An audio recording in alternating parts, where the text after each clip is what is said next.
merci beaucoup Adama Seydi moo nekk ci xarale gi mbokk yi ñuy déglu ñu ngi leen di nuyu di leen ziar bu baax di rafetlu seen ànd ak programme Wili FM 90.3 kaddu gi di bàyyeekoo fii ci diwaan bu Dépôt ñu amati mbégte kontante ñëwaat fii tey ci seen ay série d'émissions yu ñuy amal jagleel ko wàllum sensibilisation ci lu jëm ci intégration des femmes dans les forces armées ñu ànd ceeg partenaire bi du Fonds canadien d'initiative locale mu daat ci lëkkaloog réseau paix sécurité pour les femmes dans l'espace CEDEAO noonee la ñuy daal di woyalee waxtaan wi dañuy dalal tey kii di Badara Tine nekk coordonnateur bu RADDHO moom moo nekk suñu ganu tey ñu fas yéene daal di sekk waxtaan jëmale ko ci wàllum sensibilisation bi ci la promotion de l'intégration des femmes dans les forces armées. Badara Tine ñu ngi lay nuyoo. Amina maa ngi lay fay di la ziar bu baax. di ziar également monsieur le directeur Ansoumana Sadio. et toute l'équipe de Wili FM di nuyu également toute la population de Tambacounda ak itam certainement ñuy seetaan aussi à travers les réseaux sociaux ak ñëpp daal di ziar ñëpp di baalu ak ñëpp si weeru koor gi di baal ñu ak ñëpp ñaan yàlla suñu borom mu defal ñu weeru koor jàmm ñaan yëpp nangu xéwal yi baawaan saawaan ci Tamba ak ci Sénégal yi amiin yaa rabbi jërëjëf Badara Tine moo nekk suñu ganu tey ñu fas yéene wéyal waxtaan wi ci li nga xam ne moo jëm ci wàllum sensibilisation ana naka la ñu mën a waxtaanee ak delloowaat xel yi ci li nga xam ni mooy njëriñu nekkinu jigéen ci biir forces armées yi loolee mooy sabab suñu waxtaan ak moom Badara Tine teewal fi RADDHO dañuy faral di nemmeeku néew na ci ay jigéen ñu bàyyi leen xel ci l'armée bi boobaak léegi nag am na ñoo xam ñu ngi jóg pour def ay jéego ngir jigéen ñi gën a dugg ci forces armées yi tey ban perception nga am ci loolee. D'abord dama leen di féliciter si initiative bi ngeen am pour mën a yëkkati débat bi parce que loo gis rek nañ ko jëf bu nekk rek nañ ko waxtaane moo koy jiitu. Je pense bien que si waxtaan boobu ngeen nekk te rôle bi ngeen am aussi mooy rôle média muy rôle également proximité avec la population rôle aussi xool sujet boo xam ne daanaka kenn du ko waxtaane te mu nekk sujet bu am solo ngeen yëkkati ko dama leen ci félicité bu baax a baax di leen ci encouragé di leen wax ne aussi incha allah di ngeen si am ndam si kàttanu yàlla. Perception bi ñu si am nag mooy constat la constat boo xam ne ñëpp a ko def te ñëpp ko gis ñëpp a def constat bi te itam c'est vérifiable. yomb na gis parce que dañu fi ay défilé 4 avril fi la ñuy fekk ay maintien de l'ordre fi la ñuy fekk ñuy gis bu la neexee nga compter nombre de femmes yi ciy nekk d'ailleurs bu ñu gisee sax jigéen bu sol tenue sax yenn saa yi da lay jaaxal bon da ngay naan waaw lii bon parce que boo ko gisee balaa nga koy gisaat déjà day yàgg donc on peut les compter à bout de nos doigts. Donc mu nekk loo xam ne dara justifié wu ko puisque boo duggee ci école yi dans les classes y a pas cette disparité élèves yaa ngi fii ay jigéen ñoo bëri ci classes yi boo demee ci résultats yi tey ñoom ñoo nekk les premières ñi nga xam ne ñoo jël les premières places pratiquement daanaka ay jàmbaar lañ ci concours yi aussi da ngay gis jigéen dañ ciy génn bu baax mais alors pourquoi maintenant ci au niveau de nos forces de défense et de sécurité pourquoi ñoom seen nombre bëriwul foofu loolu mooy questionnement bi te je pense que loolu vraiment lu jar a saluer la en tout cas ci loolu sax la ñuy daal di jublu ndax ci secteur yëpp daanaka jigéen ñi dañ leen fa représenter ni mu waree alors ci forces armées yi ñu gis ne que xaw na néew lool li mu jigéen ñi nga xam ni ñu ngi fay nekk d'abord ñu tàmbale ko ci wàllum recrutement Tambacounda bu fekkee dañu ci xayma bu doon téeméer ak juróom fukk la ñu nekk ci ay jigéen Tamba daanaka ñeent dong la ñu ci daal di tànn ngir ñu mën a dugg mën a jàll ci recrutement yooyee tey ban gis-gis nga am ci néewati ci lim boobu noonu ci jigéen ñi ci Tamba. ni boobu dafa néew ba mu ëpp léegi nag gis-gis bi ñu ci am moo di ne jóg jot na comme ni ngeen ko defee nii soit nit ñi ñoo yëgul jigéen ñi ñoo yëgul soit information bi ñi ko war a jàllale wuñ ko parce que mënuma jàpp ne problème mu niveau la ci jigéen yi mënuma jàpp itam problème mu incapacité la jàpp ma loolu kon lu mu mën a nekk rek mooy xëy na jigéen ñi ñoo amul intérêt bi intéressement bi moo amul wala boobu bu ñu amee intéressement bi tam amuñu canaux yi nga xam ne fa lañ war a jaar maanaam ñu yëgal leen ñu informer leen ñu xamal leen ne ça c'est à votre portée pour ñu mën a ñëw candidater donc je pense bien que problème bi foofu la nekk. Donc loolu rek laa ko mën a teg maanaam il faut vraiment ñu jóg ñun ñëpp. yéen ngeen jóg ñu société civile ñu jóg imam yi aussi ñu jóg. pour administration bi aussi ñi nga xam ne ñoo fi représenté nguur gi ñu jóg collectivité territoriales yi maire yi ñëpp ñu jóg ñu def sensibilisation dugg ci koñ yi ASC yi jóg. mouvement nawetaan bi yëpp sensibilisation bi ñu bañ a bàyyi dara. pour que jigéen ñi ñu dugg ci école yi pourquoi pas ñu dugg ci école yi même informer jigéen ñi nekk en première. en seconde dès la seconde dès la première dès la troisième même ñu mën leen informer. jox leen vraiment information yi war su ko defee ñoom dinañ mën a gis ne d'ici 1 an 2 ans. niveau bi mën na relever wu. alors ci li nga xam ne nemeeku nañ ni mooy waral tamit jigéen ñu ci bari duñu dem ci l'armée bi daf ci am ay problème maanaam lu jëm ci wàllum aada wala cosaan ndax ñu bari ci waajur yi jàpp nañ ni jigéen daal defuñu ko pour muy dem armée tey naka la nit ñi war a mën a sensibiliser waajur yooyu nga xam ne ñu ngi am xalaat yu mel noonu ci seen ay njaboot te seen ay doom jigéen bëgg dem l'armée. maanaam sensibilisation bi mooy manque d'information xam nga yooyu yëpp ay préjugés lay nekk. bu njëkk waxuma la armée sax mais jigéen warul dem école lañ doon wax. tey kan moo ñemee ti toog wax loolu donc loolu nekkul loo xam ne lu am fondement la. c'est vrai que ay préjugés la maintenant c'est un problème juste d'information boo xam ne nit ñi amuñu ko parce que nit ki aussi li nekk ci boppam tant que dindi woo ko teg fa leneen lu mën a dégg loolu la fay continuer di def. mooy aada. mais aada dafa am loo xam ne aada la bu fondé loo xam ne aussi mën nañ ko maintenir mais dafa am loo xam ne jamono moo tollatul foofu. jamono tollatul léegi foo xam ne dañuy naan jigéen du dem armée wala ñu ne jigéen du dem école parce que bu njëkk du dem école lañ doon wax léegi kenn waxatu ko. jigéen jàngam soriwul. léegi kenn waxatu ko. tey exemple nga fi nga toog tey macha allah ak ñeneen des milliers et des milliers de femmes yu nga xam tey ñu ngi def loo xam ne góor sax mënu ko. te man je dis que contexte bu ñu nekk nii. ak émission bi dafa am solo parce que man gis-gis bi ma ci gis mooy récemment nous parlons de maintien de l'ordre à l'université. On a vu les bavures, on a même eu mort d'hommes, on a eu des policiers qui ont vraiment porté un peu atteinte à l'intégrité physique de certains étudiants. Mais man sama intime conviction mooy bu nekkoon ay jigéen lañ fa yebal du demee noonu. Parce que jigéen yaay la d'abord. jigéen xolam mënul yenn yi. moo tax raison de plus. pour ñu mën a war a yóbbu jigéen ñi massivement dans les forces de défense. cas yu mel noonu bu jotee di nga gis ne ay yaay ñoo fay nekk te yaay day am xol boo xam ne. c'est vrai que góor laa de mais on le reconnaît. que yaay mënul def yenn yi parce que day naan kon sama doom bu nekkoon à cette place là duma ko def. mais bu dee ay góor nga yóbbu na ma yàlla baal. mu nekk ñoo xam ne ñoo tolloo génération. góor ak góor la dañuy defante. donc loolu mooy indi en général yenn dérives yooyu. donc je pense que jigéen tey war nañ fa bëri de sorte que même bu ñu nekkee ci biir sa nekk ay chef yenn éléments bu ñu bëggee def yenn sax ñoom mën nañu vraiment contenir seen moroom collègue pour que affaire yi mën a tempérer. D'accord. Voilà. Alors jigéen ñi ñu fexe ba ñu gën a bari ci forces armées yi loolu xëy na proposition la mais en quoi faisant naka la ñu ko war a mën a defee. voilà naka la ñu ko war a mën a defee mooy on prend d'abord des exemples yu nga xam ne ils sont dans l'armée ils ont réussi dans l'armée ñu def leen ñu nekk ay genre kii quoi genre ambassadeur wala ambassadrice donc ñu jël leen comme exemple won leen ñoom itam mën nañ def par exemple ay exposition def ay conférence par exemple mën nañ organiser benn activité bu rëy boo xam ne dañuy woo kenn koo xam ne jigéen la gradé na mu wax fan la jaar ban possibilité la am et cetera loolu day nekk un exemple parlant boo xam ne nit ñi doo leen junj rek mais dañuy gis donc li ñu naan weddi gis bokk si donc dañuy gis xam ne lii la en plus de ça aussi ñu won leen les opportunités qu'elles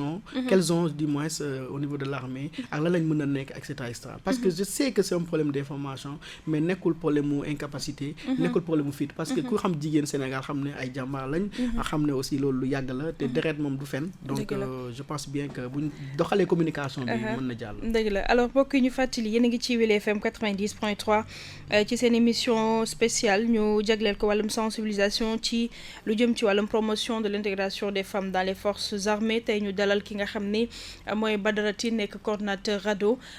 moom la ñuy sekkal waxtaan wi émission bi nag su yembee dañ ci ànd ak Fonds canadien d'initiative locale mu lëkkaloo ci ak réseau paix et sécurité pour les femmes dans l'espace CEDEAO alors sànq yaa ngi koy wax Tine mooy fexe ba ñu jote ci information yi ndax ñoom itam jigéen ñi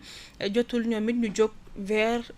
dem vers l'information parce que mu ñu toog rek di xaar ñu afficher concours wala ñu afficher recrutement ñoom aussi parfois ñuy bëri seen tànk ci fi nga xam ne fa la mbir yi di amee. loolu am na c'est vrai que loolu am na. je pense que voilà ni nga ko waxee ñoom itam war nañ mën a jóg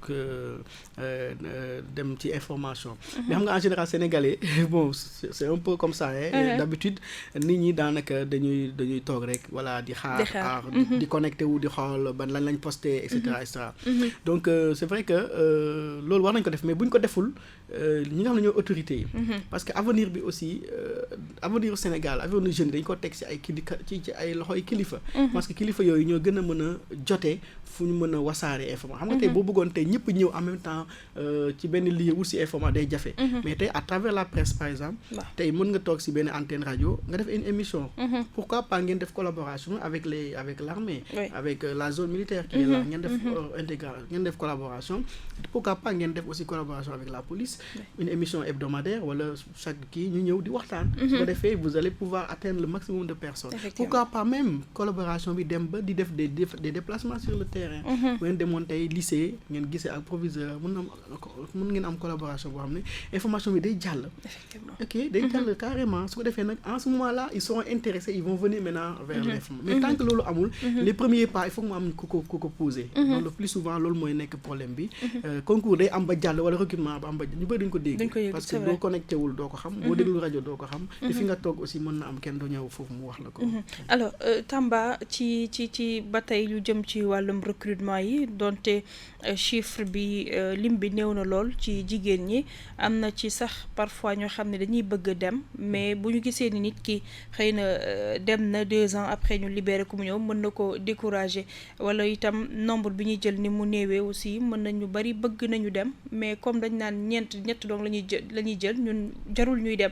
tey lan moo war a doon maanaam li ñu war a def ba may courage aux autres aussi ñu mën a embrasser li nga xam ne mooy les forces armées. bon li ñu mën a def mooy c'est vrai que libéré boobu am na. mais je sais que du bëri ci jigéen ñi. et puis même boo libéré y a d'autres opportunités yi nga am. yoo xam ne par exemple mën nga def yeneen concours yi parce que boo xasee def armée. jaar foofu noonu je pense que war nga mën a am yeneen concours yoo nga mën a def. mooy concours police mooy concours gendarmerie. donc yow déjà day nekk benn avantage. mais li tax aussi ñu war a def armée bi également mooy tey jigéen mooy société. jigéen bu baaxee. adduna bi baax na. te tey ne serait-ce que service militaire boobu ñuy def rek day nekk lu baax ci société bi parce que day refléter wu encore ci éducation. yi nga xam ne mooy suñu ay xele. donc je pense bien que en tout cas tey on a 1000 raisons vraiment pour mën a def sensibilisation bi c'est vrai que dina am ay obstacles. comme toute chose dina am obstacle mais obstacle yooyu c'est quelque chose yoo xam ne mën nañ ko franchir mën nañ ko contourner ba mën a am suñu résultat. parce que 4 vraiment sur 150. loolu moom kenn ñi mu ko wax. loolu moom vraiment c'est pas paritaire. tamit ay 2 lañ fay jël Tambakat non c'est regrettable jógee ci yeneen régions yi ñëw fii ñu jël leen c'est regrettable franchement te on a besoin vraiment de généraux de colonels on a besoin d'eux te ñoom je sais que même dans les missions étrangères jigéen si boppam la yàlla def mu am ay atout yoo xam ne déjà mën na ko jouer lu bëri parce que ñoom seen maintien bi dafa am médiation am lépp lu bëri loo xam ne jigéen moom sax moo ko gën a mën a def surtout au moment où ñu ngi waxu égalité des chances waaw di wax li nga xam moo jëm ci mixité bi et tout ça donc jot na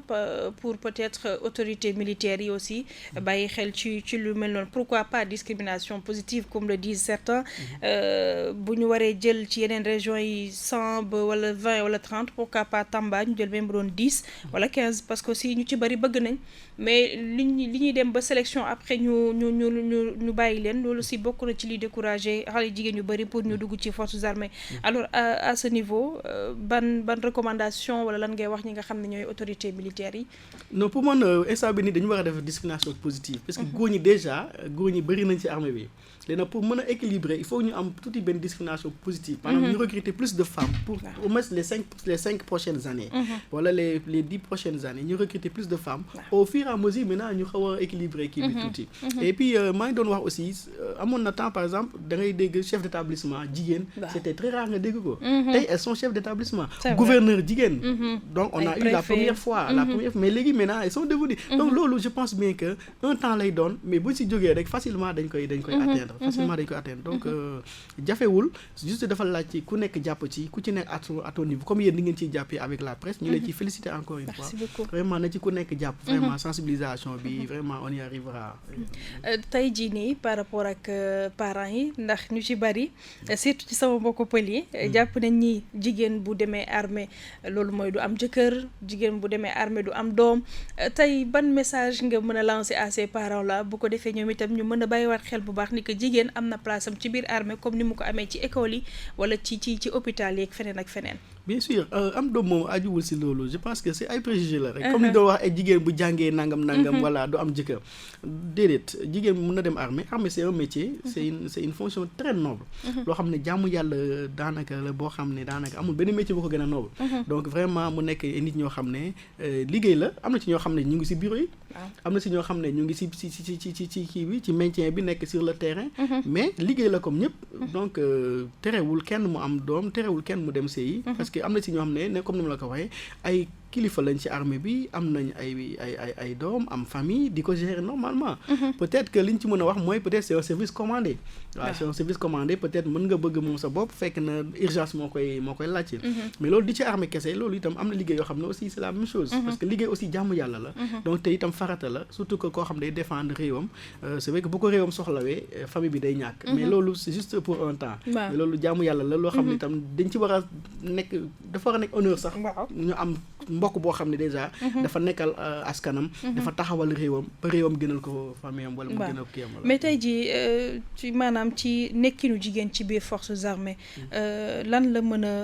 apporter li nga xam ni mooy forces armées en tant que tel. lu mu ko mën a apporter bëri na maanaam jigéen comme ni ma ko waxee tey maintien de l'ordre tey boo demoon tey université jax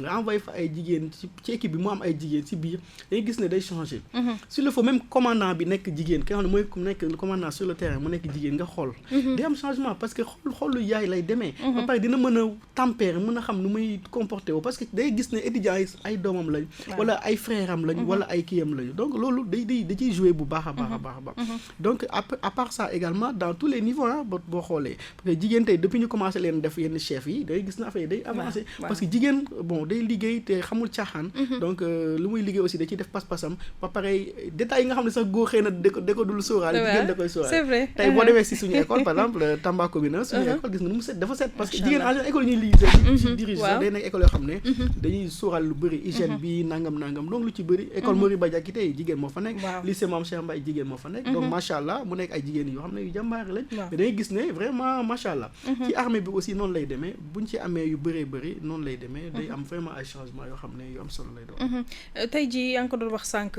ci wàllum sensibilisation bi ci communication bi ñi ci war a jàpp ak yooyu mais tey jii ndax gisoo ni tamit lu jëm ci waaw wax ko sànq ba ci pourquoi pas dem ci l'école yi absolument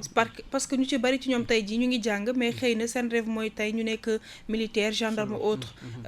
ci wàll boobu naka la sensibilisation war a doxee exactement ba yegg ci ñi nga xam ne jamono ji seen rêve mooy sol tenue surtout ci jigéen ñi. je pense il faut mu am benn partenariat tripartite maanaam tey weli inspection d'académie ak forces armées su ngeen amee partenariat boobu parce que mënu leen dugg ci école bi sans l'autorisation de l'inspection maintenant inspection d'académie boobu moo leen di mën a autoriser école bu ngeen dem fu ngeen fëgg rek da ngeen fay mën a am accès facilement ngeen collaborer avec les gouvernements scolaires collaborer aussi avec les yenn clubs yi je pense bien que su ngeen ko defee dina baax su ko defee information yi bu amee xale yi dañ koy dégg dañuy am ay exposition yoo xam ne peut-être pourquoi pas ñu def benn conférence bu mag boo xam dañuy inviter certaines écoles cibles s'il le faut bu fekkee ne échantillon bi day bu bëree day métti ngeen cibler quelques écoles ngeen mën a travailler ak ñoom ñu mën leen passer information bi wana dem ba dafay def des visites guidées au niveau des forces de voilà sur le terrain et cetera xamal leen métier bi parce que nag jigéen ñi bu ñu deful loolu tey maintien de l'ordre population bi day yokk les filles sont plus nombreuses que les garçons si on ne prend garde si on n'y prend pas garde dinañ dem benn moment ba dañu am soxla pour recruter day jafe il faut ñu aussi sóoraale d'ici des années ñu xool que jigéen ñi forcément dañuy dugg fu ñu duggul dañu am problème parce que góor ñi tey boo xoolee nombre bi góor ñi la population sénégalaise elle est jeune majoritairement mais jigéen ñi ñoo ëpp boo xoolee donc est-ce que mën nañ continuer comme ça di jël ay góor kese bàyyi jigéen mënu nekk. il faut que ñu teel si jóg sinon dañu am problème mu manquant. sànq yaa ngi koy wax jigéen ñi xëy na comme ñooy yaay yi te lu ci bari xëy na seen xolu yërmande def leen ci jiital donc kon intégration jigéen ñi ci forces armées yi mën na bokk tam loo xam ne mën na changer mentalité yi ñeneen ñi. absolument li ñuy déplorer yëpp. ci maanaam ci suñu ay forces de défense loo xam ne xëy na benn côté la boo xam ne xëy na rafetluñ ko. loolu yëpp bu ci jigéen ñi bëri rek mën na wàññeeku. mën na wàññeeku bu baax a baax parce que xol bi ñuy jiital ak diplomatie bi ñuy jiital aussi.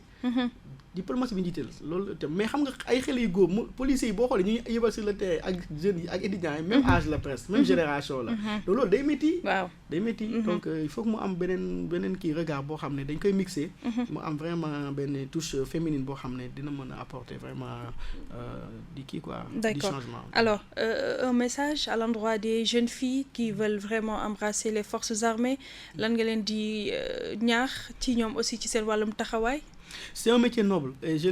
les encourage vraiment à comment dire encore à s'approcher, à s'approprier un peu donc de cette force de défense et de sécurité, à s'approprier et à s'approcher pour pouvoir avoir les informations qu'il faut et à s'engager. Il n'y a pas plus noble métier que les forces de défense et de sécurité. C'est un métier très noble et il y a beaucoup d'avantages aussi. Il y a beaucoup d'avantages. Surtout, il y a beaucoup d'opportunités, beaucoup, surtout avec les femmes, parce que je sais qu'il y aura peut-être des privilèges qu'elles peuvent avoir vis-à-vis vraiment de leurs camarades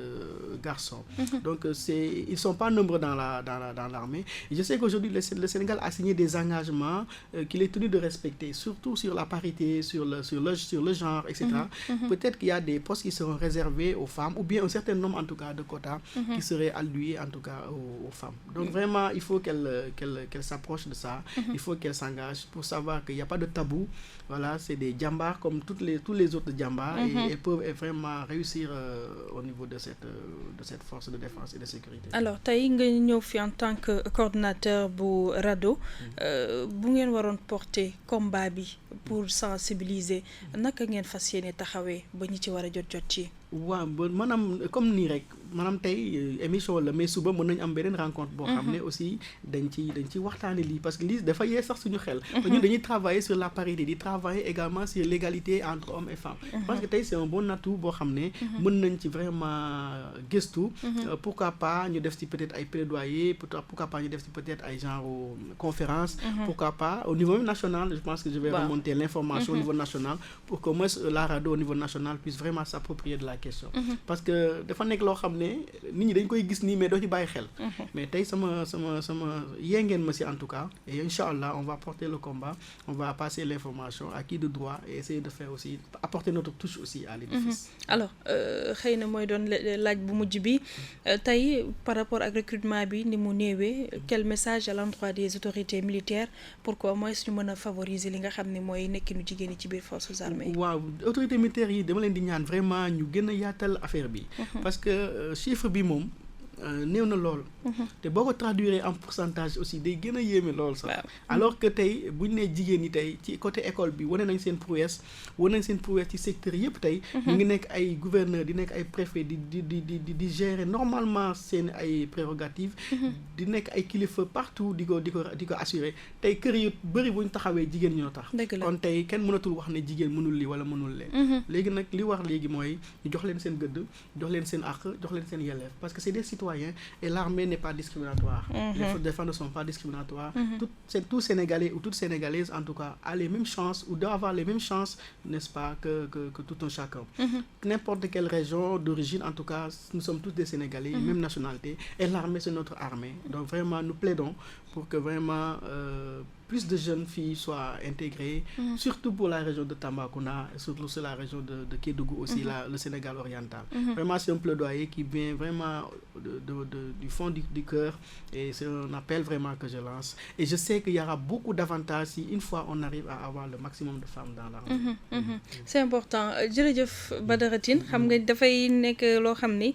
ci jamono bi nga xam ñu ngi waxtaanee aussi mooy wàllum genre alors fu góor nekk tamit jigéen war na faa mën a nekk te gis nañu jamono ni jikko yi yàqoo ak ni njaboot gi bindoo war na quand même war a mën a gën a fexe ba autorité militaire ñoom itam ñu gën a ubbeeku ci wàllu woowu mbele ngir mën a jox jigéen ñi seen chance ñu gën a embrasser li nga xam ne mooy forces armées yi kon Badara Tine ñu ngi lay jaajëfal sa kàddu gu mujj laataa ñu ko ci jotaay bi. di la gërëm Amina di la sant bu baax di rafetlu bu baax a baax émission bi di leen si encourager. Très franchement sama xol vraiment sedd na lool si lii parce que lii yàgg na te kenn mësu ko waxtaanee. Donc vraiment tey ngeen am vraiment innovation bi am primauté bi également mu nekk la vraiment lu rafet. sama kàddu bu mujj nag mooy yal na yàlla barkeel kàddu yi barkeel émission bi ba li ngeen ci séntu aussi yàlla def ko si région Tamba mais si mu yaatal ko ba ci région Sénégal ba fi ak ay at ñu toog di naan léegi kat moom nombre bi ñu doon wax ne tuuti woon na léegi yéeg na ba ëpp na sax yu garçon yi yàlla mën na ko sañ na ko yàlla na ko def ci barke koor gi di ziar ñëpp di baalu ak ñëpp di jéggalu aussi ci waxtaan wax yombul di nuyu population Tamba bi yëpp di leen ñaanal weeru kooru jàmm muy côté catholique muy côté musulman yi ñu yàlla may ñu woor ko si jàmm ñaari weer yëpp koor yi ko si jàmm également yàlla def sutura yokk xéwal ci région bi ak Sénégal yëpp jërëjëf Badara Tine ñu fàttali leen moo nekkoon suñu ganu tey mu nekk coordonnateur RADDHO ci seen émission spéciale ñu daal di koy sekk ak partenaire bi di Fonds canadien d'initiative locale mu lëkkaloo ci ak ñi nga xam ni ñooy waa RESPECO di réseau des paix et sécurité ngeen baal ma pour les femmes dans l'espace CEDEAO kon ñu ngi leen di sant di leen gërëm ci teewlu bi ak ni ngeen doon ànd ak ñun fii ci Wele FM 90.3 jox leen di daje ci beneen numéro ak beneen invité jërë ngeen jëf.